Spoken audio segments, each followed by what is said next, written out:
Welcome back to yet another episode of FAFO for Trump voters. Now, this is Dave Portnoy. He is a super MAGA conservative propagandist that happens to own Barstool Sports. And he's a little bit down after getting exactly what he voted for. Let's watch. Trump has put his tariffs all over the place, get some wacky formula and do tariffs. And everything's in the shitter because of it. I'm down $7 million. I went super viral when I said I lost $7 million. I'd kill to be back to losing $7 million. I haven't even looked. If I had to guess, I'm down in these last 3 days, probably close to 20. I don't know, like 10, 15% of my net worth, poof.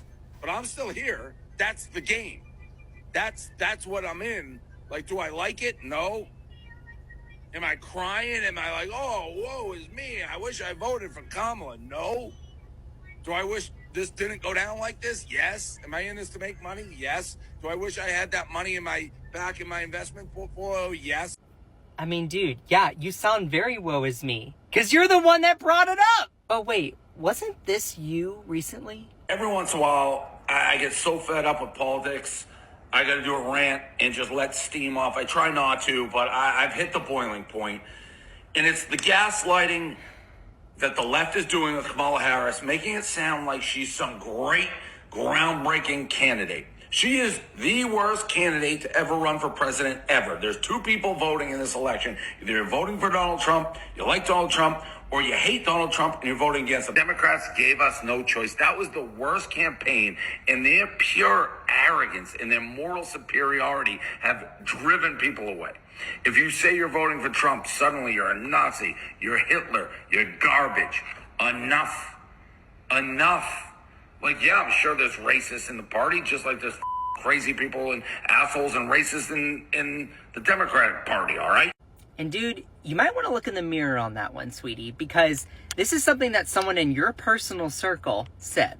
In 2015, Portnoy said he was planning to vote for Trump, writing in a blog post, quote, "I don't care if he's a joke. I don't care if he's a racist.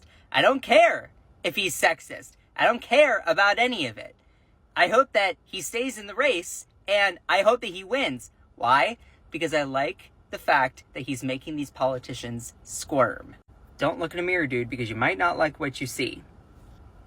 But I do. And many users rightfully clocked him in these videos in the comments section. I mean, they ate and left no crumbs. You get what you voted for. Wrong, brother. You were liberated from $7 million.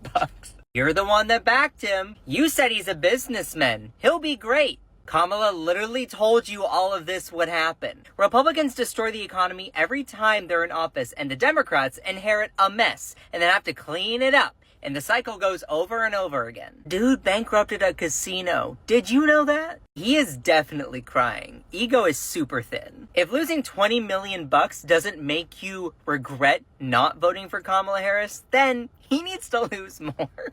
Make him lose 50. And this is my favorite. Racism runs so deep that he would rather vote for an incompetent liar than vote for a black female attorney. Unbelievable. Oh, but y'all, it gets better. I don't get the left gloating. Be like, it's so great to see Dave lose money. He deserves it. He's so stupid. You voted for this. You're so stupid. Hey, you think if I'm losing money or if the stock market's tanking, you think that only affects rich people? We're probably affected the least. Like, yeah, I'm losing 20 million. I've still got plenty of money. But it all shakes down. Yeah, dude, we're all wrapped up in it. But it was people like you that got us into this situation. Bless his heart, dude is so wrapped up in his own narcissistic realm that he can't see the forest for the trees. So when you take to social media to complain about you losing 10 to 15% of your wealth, which is like $20 million, good grief, we're going to call it out. We're going to highlight the hypocrisy and the audacity that comes with this FAFO season. But dude might have finally turned a page. The midterm elections are like a year and a half away, I think. There's going to be a blue wave. Like, if the stock market is like what it is right now, and it's becoming close to the midterm elections, we will have like 100% Democrats. 100%. Because that's how people vote. And I would too. In a year and a half. I'm not in the panicking party yet.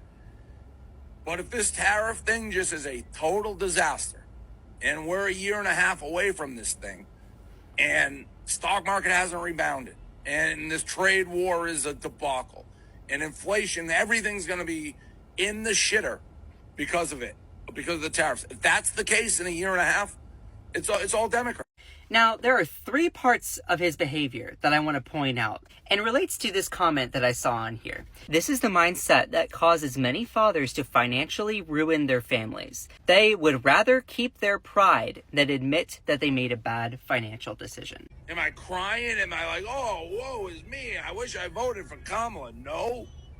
Do I wish this didn't go down like this? Yes. It's mind-boggling to me that this guy would rather lose 10 to 15% of his wealth, which is like $20 million, by the way, and double down on his stubbornness and pride rather than accept that he might have been misguided and actually change your mind or reconsider your vote. It's like he would rather lose money than lose his pride and stubbornness, which is a very cowardly thing to do and actually very unmasculine. It takes a lot of guts to admit when you're wrong, and I would have had way more respect for him if he were just come out and say that. Now, to give him credit, he is slightly kind of on that journey, so I will give him some credit for that. Number 2, when you are the one that is actively endorsing, aiding, and abetting someone like Donald Trump, it is really, really hypocritical when you decide to clutch your pearls and be like, I am being negatively affected by him and his actions, when you were the one that instigated and brought it all about. You platforming him, you endorsing him, which gets to 3.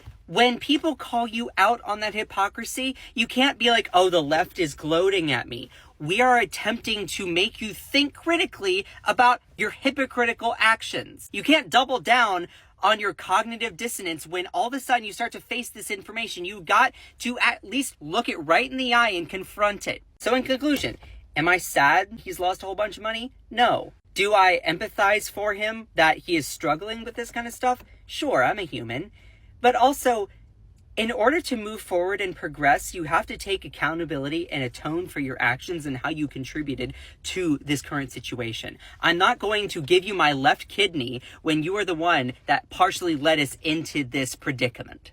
If you're a big fan of the F around and find out content, you're going to love this one. Watch. I voted for Trump 2 times.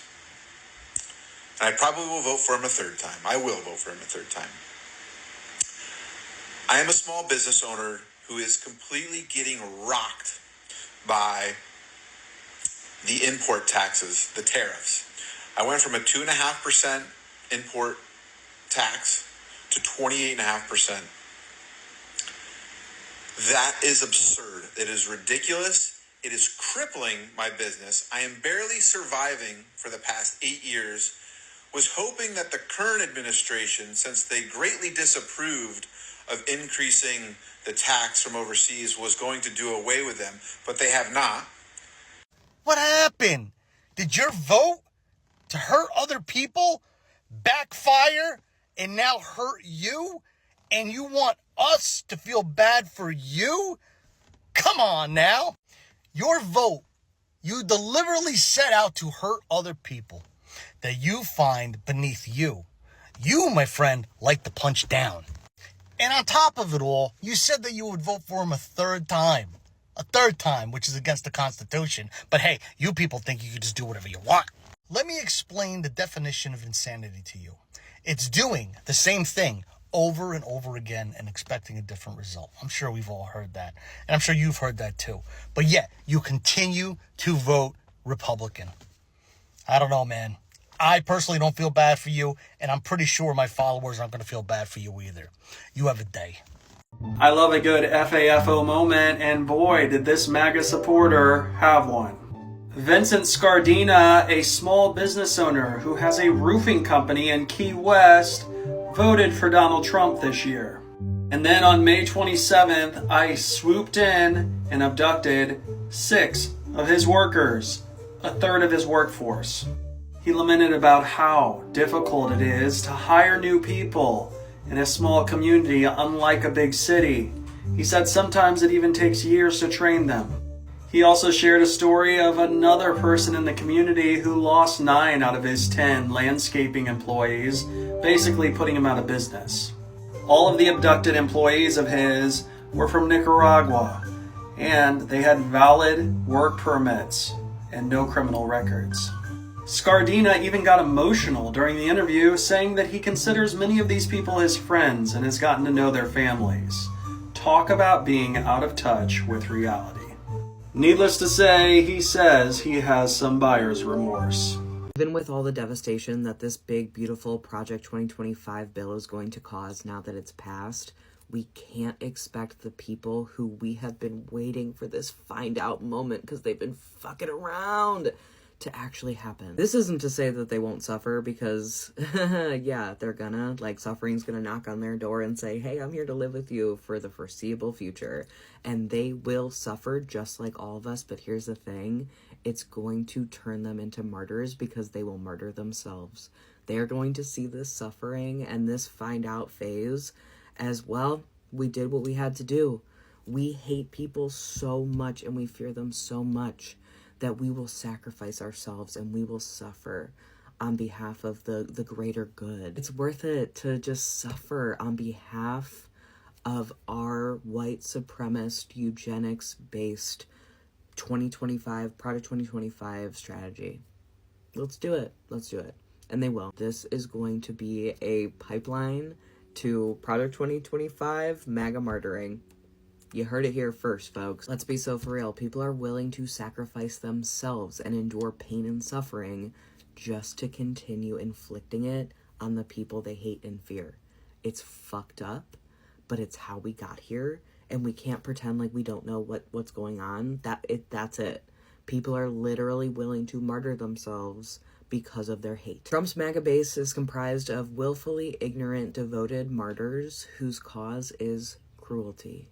And that's just it. What you gonna do, crybaby? With alligator Alcatraz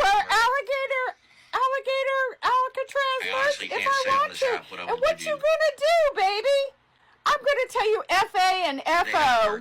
Okay? For a concentration so you camp. have the day you deserve. A few moments later. This is crazy. I know we're not Kirk County. I know we're not Kerrville. I know we're not San Angelo or San Antonio. But hell, we're human beings. Help us. We need help. Get me the media. Get me some official. Get me water. Get me anything we need, please. We have nothing. For God's sakes, Travis County, help us. Don't treat us like we're nothing out here, because we're not. We're human beings. We pay taxes out here.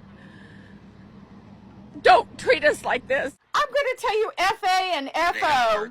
Okay? We love a great FAFO moment, and I have another one for you. First, some background. 65% of the state of Alabama voted for Donald Trump. Alabama is in the top 10 poorest states in the United States related to federal poverty level. While many of these voters sit behind their computers and celebrate Elon Musk cutting waste, little did they know it was going to impact them. This week, over 250 residents in Huntsville, Alabama received a notice from their electric company that they were going to have to pay an additional $100 surcharge. The explanation for this was that Donald Trump's recent executive order ended a $1 million grant to the utilities company to help these customers pay for their electric bill. Leaders in Alabama are furious because they said this is counterintuitive to Donald Trump's promise to lower energy costs. Tots and pears. Today we had another FAFO moment for those living in red states.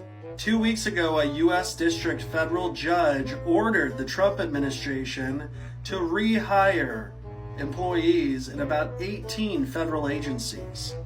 Today, the district judge announced that he will likely narrow his ruling to only those who participated in the lawsuit against the Trump administration, which means that only federal employees at these 18 agencies located in all blue states and the District of Columbia will be required to be rehired. Meanwhile, the 31 attorney generals who did not go to bat for their federal employees living in their states would not be required to be rehired. Some of the states with the largest number of federal employees who did not participate in the lawsuit include Virginia as well as Texas. So once again, it pays to live in a blue state where your government goes to bat for you.